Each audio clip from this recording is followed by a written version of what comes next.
The 2013-14 season, another campaign done, another convincing reason to fall in love with football all over again.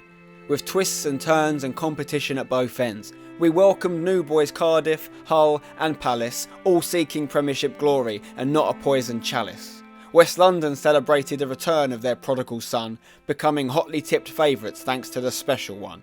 Arsenal had spent the summer seeing transfer attempts spurned, but with the arrival of Ozil, dreams of a title returned.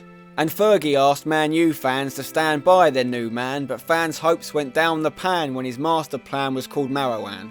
A liver bird rose from the ashes as Liverpool played with courage. They started well and rose to the top thanks to goals from Sturridge. Suarez reminded us what he could do after his biting ban, and Alan Pardew proved himself too as a street fighting man. Lloris nearly lost his head and AVB was asked to leave. Sherwood came in and wasn't afraid to wear his heart on his sleeve. Fulham struggled to pick up points which sounded the relegation klaxon. The truth is they couldn't recover after the loss of Michael Jackson. Mourinho called Chelsea a little horse compared to other clubs in the transfer market, but really they were more of a bus which they drove onto the pitch to park it. And what a season this man had, the incredible Yaya.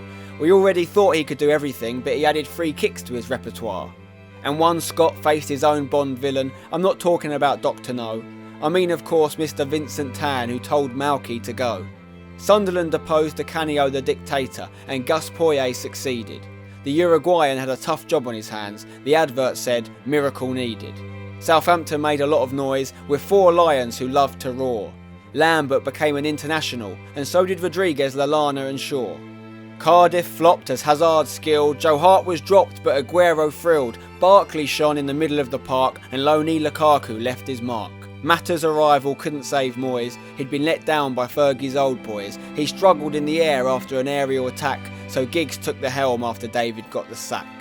Swansea were taken over by a monk following the Laudrup sacking, and Villa caused controversy as they sent 2 coaches packing.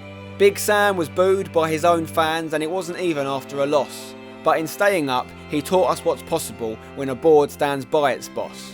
Walcott made fun of Spurs when he was stretchered off in the second half, but his injury hurt Arsenal a lot more, so their rivals had the last laugh.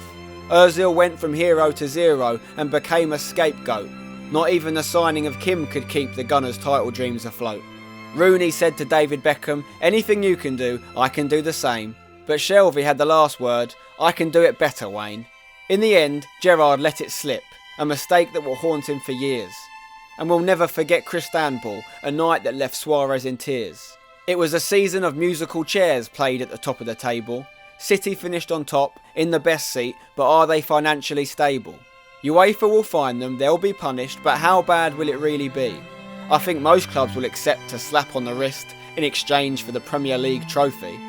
Next year we're set for a Dutch invasion, with De Boer and Van Gaal on their way. But we have the small matter of a World Cup first. Will England have the final say? We can only hope our boys can do it. They've got youth on their side. Barkley and Shaw have made the cut and Roy's sure they'll fill us with pride. So off to Brazil you go, lads. Your mission, end 48 years of hurt. It's been a while, it's been far too long, so you better get to work.